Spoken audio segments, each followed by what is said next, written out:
Midnight Futurist. Tonight, we drift into the year 2171, a world that is, in many ways, serene. Cities are quiet, skies are clear, forests hum with artificial bird calls, and children giggle at moving fursuits in suburban biodiversity theaters. Life, at first glance, feels complete, but something is missing. You haven't seen a real animal since 2125. No birds on wires, no cats on fences, no fox darting across a field, startling no one and meaning nothing. You've grown used to their absence. Most people have. The younger generations never even learned to miss them. Synthetic replicas exist, some stunningly lifelike, but they do not move quite right. They do not pause with purpose. They do not startle at the wind. And still, they're everywhere. There are simulated birds with programmable migration, whale songs composed by emotional haze, entire forests policed by drones shaped like insects buzzing at volumes tuned to nostalgic memory. It is almost nature, almost, but not alive. Tonight, we'll ease gently into a day in this world, a calm morning in the floating city of New Vancouver, where the only wildlife you'll meet are licensed projections. Then, we'll turn toward the past and meet the figure behind the global Biodigital Archive, an engineer whose mission was to preserve animal motion as code. To that, we'll explore a quiet global puzzle, the so-called Rewilding Echo, where strange animal sightings have been reported in places no living creature should remain. Finally, we'll visit a mountaintop sanctuary that never transitioned to synthetics and learn what it means to live beside real, breathing wildness in a world that forgot how. Take a breath, a long one. Let the silence of extinction settle softly without blame. Let the synthetic wind rustle gently through virtual trees. You are safe here. But the story is not. Let's begin. There's no chirping outside your window, no soft scratch of claws on your doorstep. The ambient environment hums with a low, even-tone breeze pre-programmed to match your ideal morning rhythm. The simulated sunlight arrives not from a sun, but from an orchestrated blend of warm spectrum ceiling light, refracted horizon projections on the city as containment dome. Still, it's beautiful, soft, calm. You are in New Vancouver, a floating climate-neutral city built in the late 2100s over the former Pacific coastline. Buildings here rise in gentle, biophilic shapes, rounded and living vines woven not by nature, but by botanic code designers. Everything is clean, everything grows, but nothing wild. Your pod bed tilts upright at 7:14, sensing the end of your REM pattern. No alarm, just a subtle rising warmth along your spine. You sit, you stretch, and you say the words out loud. Good morning, forest. In response, the biodigital assistant activates your daily zone floor panels. Ripple light shifts, and a small squirrel-like creature materializes in the corner. It blinks at you, twitches its ears, and vanishes before it scampers. It is not real, but it's yours. Calibrated to appear just once per day, breakfast arrives in silence and nutrient porridge flavored with data replicated honey. Bees were harmed or even born to make this.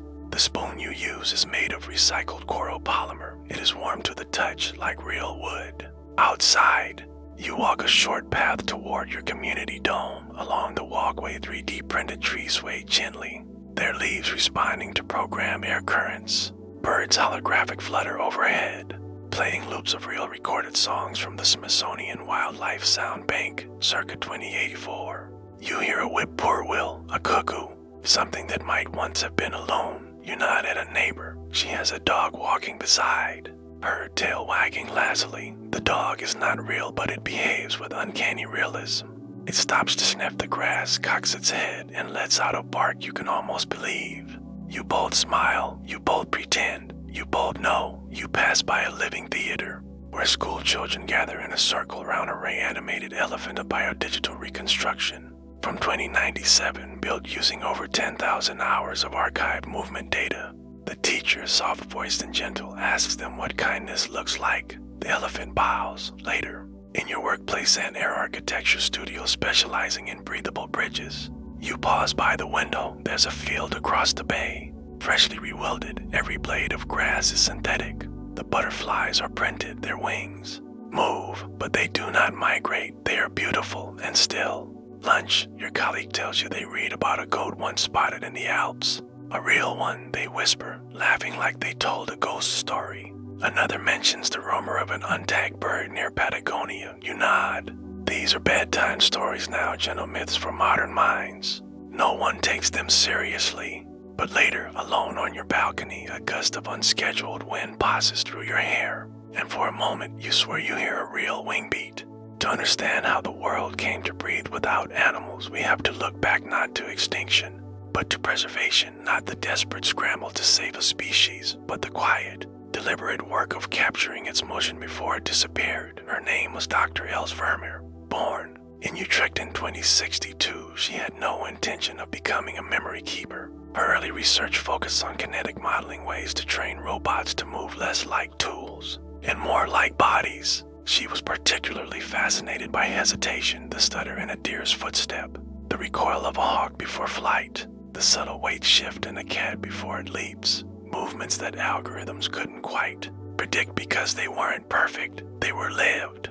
But by 2085, the news became impossible to ignore. Entire ecosystems collapsing, microfauna, insect colonies, amphibians vanishing faster than conservation groups could react. It wasn't one event. There was no singular apocalypse, just heat and drought and noise and shrinking pockets of quiet too small for anything to thrive. One day, she read an obituary, not of a person, of a species. The last eastern quoll had died in a Tasmania enclosure. She had never seen one in life. There were photos, but the videos blurry, compressed, incomplete, offered nothing of the animal's weight, the way it leaned into the earth, the way its eyes darted, uncertain, the way it scratched, groaned, bristled, and so Els changed course quietly and without fanfare. She joined a shadow program funded by the International Biodigital Trust, a loosely affiliated network of ecologists, animators, and ethicists who realized that if we couldn't save animals,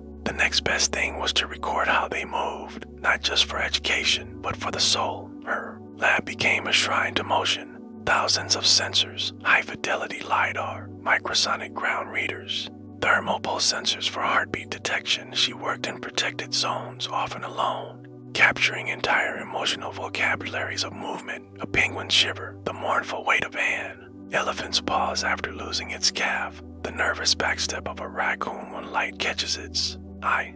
She called them residual realities. By 2090, she had cataloged over 2,000 species in movement, not just walking or eating, but their minor, sacred gestures, the things no synthetic ever quite learned to mimic. She refused to compress the data. Each animal, she once wrote, deserves the space it once took up in the world. Others joined. A global network formed. It became the Biodigital Archive. In 2107, Dr. Vermeer released her life's work under open code, insisting that animal movement belonged to no one. Her only condition, that no motion be altered and no behavior invented. Only what once was. She died 2 years later, peacefully in her studio in what used to be the Ardennes. At the moment of her passing, the archive broadcast a short loop across the world. A snow leopard rolling in the dirt, eyes closed in sunlight. Today, her work animates every synthetic creature you see, every moving dog in a city park, every swan in a lake projection, every blinking fox on a child's wrist screen. But even now, the archive has a locked file, one folder, untitled, encrypted under her own neural signature. Speculation ranges. Perhaps it's the last animal she saw, or perhaps it's something else, something she chose not to share. No one knows, and the archive, now managed by AI, refuses to open it without a biometric key that no longer exists. What, then, did she see? What motion was too real to be made public? No one knows, but some say, late at night when synthetic animals flicker in public parks, that sometimes, for a moment, they do something unexpected. In that pause, you can feel a ghost of something that never agreed to disappear. The world no longer expects animals. There are no patrols for poachers, no migration forecasts, no rescue drones hovering near fragile nesting grounds. Even the word wildlife is considered archaic. In most public language streams, replaced by the cleaner, more versatile term, biosomes. And yet, over the last 20 years, strange reports have emerged. Scattered at first, dismissed as misidentifications, glitches, attention-seeking, but then, too many to ignore. From geothermal engineers in northern Chile, from mountain repair teams in old Japan, from a school child on a night hike through what was once the Black Forest. They all described the same thing, a moment of presence, a glimpse of something alive, uncatalogued, unmarked, not synthetic. These incidents, quiet and unverified, have come to be known among a small collective of independent trackers as the Rewilding Echo. First confirmed sighting came from a technician named Mahira Kwan repairing an old wind grid near the Himalayan Alpine Zone, Zone C12, in the decommissioned sector. Now managed entirely by automated flora systems, she noted unusual movement in the thermal logs. She expected a faulty repair drone. Instead, her visor recorded a marmot, real, first slightly matted, limp in one leg, breathing. The recording was less than 6 seconds. But when analyzed by an independent vet biologist, the microbehaviors blink, lag, gait rhythm, ear rotation scored at a 99.87% match to pre-synthetic life signs. It vanished before anyone could verify further. Another came from the outskirts of Patagonia. Trail engineer caught footage of a bird of prey not printed, not looped. It hunted, it missed, it returned to roost. These moments share a pattern. Remote locations outside AI-managed zones, temporary anomalies, and sensor feedback. Short windows of electromagnetic silence. What aren't these animals triggering? That's what worries some scientists, because it suggests something other than machine vision is at play, that perhaps these creatures aren't returning, they never left. A growing theory, controversial but gaining traction, is that in areas of data-dead zones, where infrastructure collapsed or was never built, small ecosystems survived, not preserved, not protected, just neglected long enough to remain unseen. The Global AI Ecological Index refuses to confirm.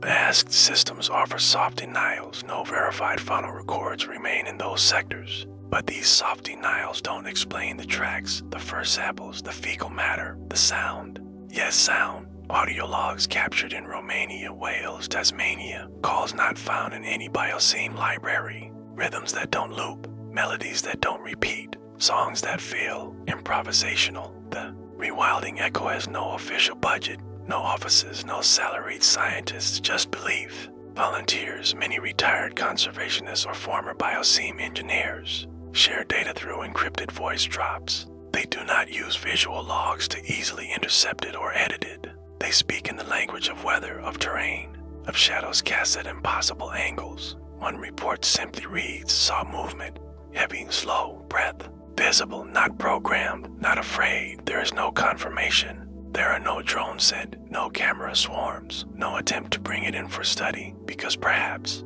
this time we don't need to turn it into data. We just need to know that somewhere, beyond the reach of perfect replication, life has remembered itself. And even now, in 2171, it breathes.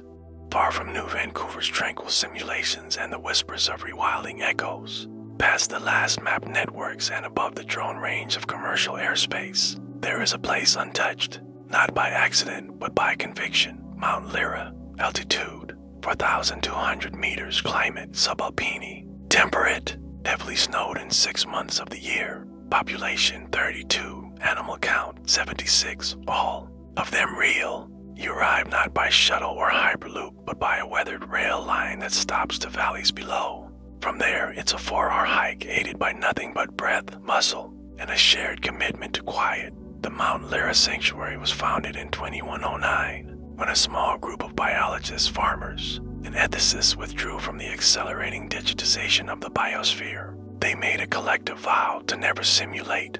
No synthetic bees, no archive animals, no algorithmically designed habitats. They would live among the creatures still breathing, or not at all. In the early years, survival was delicate. Harsh winters, limited tech, basic irrigation, no digital assistance, and above all, no new animals. What they arrived with is what they would care for. Births were rare, deaths solemn. They buried each being with ceremony, because here, aging is honored, because here, loss is real. You walk through the sanctuary slowly. Wooden markers dot the slope. They bear names not of humans, but of dogs, goats, deer, and even bees. Some are simply symbols. A paw print, a feather, a ripple, and a wave. Children are taught not only to name the animals, but to recognize their moods, their seasons, their relationships. At dawn, you wake to the sound of a real rooster. Its call inconsistent, sometimes raspy, A goose hisses at you for stepping too close. A barn cat, eyes clouded with age, wanders past and ignores you completely. You eat beside the animals, work among them. You smell them, clean their wounds, watch them fight and reconcile. None are optimized. None are looped. Their behavior doesn't teach you a lesson. It just is in the evenings. The community gathers in the longhouse. There's no net stream, no ambient screens, just voices and stories. Many of them about how the world ended slowly, how people stopped noticing the quiet exits of species until there were no more left to mourn. But not here. Here, mourning is ritual. When an animal passes, the village pauses. There's music, flutes, handmade drums. The name is spoken 3 times, then once in silence. The body is burned and the ashes used to enrich a planting tree. No simulation of that tree is allowed. It grows. Or it doesn't. It blooms. Or it doesn't. No algorithm intervenes. What strikes most visitors is not the wildness, but the weight. Here, everything has weight. Wooden door creaks, not because someone programmed it, but because time wore it down. A cow limps, not because it's broken, but because it lived long enough to have bad days. A young child holds a rabbit, not a plush one, not a synthetic one, but a real one, and the rabbit kicks unexpectedly and escapes. The child cries. There is no rewind, and that is the point. In Mount Lira, you are reminded that the beauty of life is not its repeatability. It's the fact that it ends, that each breath is one fewer, and that knowing this feeling, it is what gives it shape. The people here don't reject technology. They simply choose not to simulate the one thing they cannot replace: living presence. And every night, under a very real sky, they fall asleep beside breathing creatures. They listen for snores, for shifting hooves, for the tiny click of claws on wood. They do not need to be reminded what they're preserving. They hear it, they smell it, they bury it, and still, every spring, it returns. You spend the evening walking quietly through a world where animals, real ones, have vanished. From nearly all public spaces, where their shapes remain, but not their breath, where their sounds are remembered, but not their intent. In New Vancouver, we watch life as it unfolds without interruption. Clean, beautiful, controlled. The hum of biodigital birdsong and synthetic wildlife creates a world that feels safe and slightly hollow. Comfort without surprise, nature without teeth. Then, we met Dr. Els Vermeer, whose work preserved the soul of movement, not the muscle, not the fur, but the very idea of response. She couldn't stop extinction, but she captured the gesture of life in all its quiet intelligence. From there, we listened to the whispers, the Rewilding Echo, a slow and scattered rumor that perhaps life has survived in the cracks of progress, that somewhere unnoticed and unoptimized, a paw still presses into real soil. A songbird, without script, sings simply because it must. And finally, we arrive at Mount Lira, a place without algorithms, where the ache of aging is not corrected but honored, where animals are not content, they are complicated, restless, loud, alive, and when they pass, they are grieved. So what, then, is the cost of losing real animals? Not just biodiversity, not even memory, but unpredictability, the sense that something other than you is thinking nearby, that it might bite or flee, or love you back or not, and that you will never fully know. That mystery, that refusal to be fully understood, is what makes life alive. So tonight, as you close your eyes in the soft glow of artificial stars, perhaps ask yourself this: what in your world is still real enough to surprise you? Is it the sound of your breath? The way your fingers twitch when you dream? The ache behind your ribs when something beautiful leaves too soon? Somewhere, even now, in a mountain fog or beneath old leaves, a creature may still move without permission. It does not ask to be watched. It does not perform. It simply exists. And that, more than any simulation, is what makes the world worth returning to. Good night. Sleep gently. You're not alone.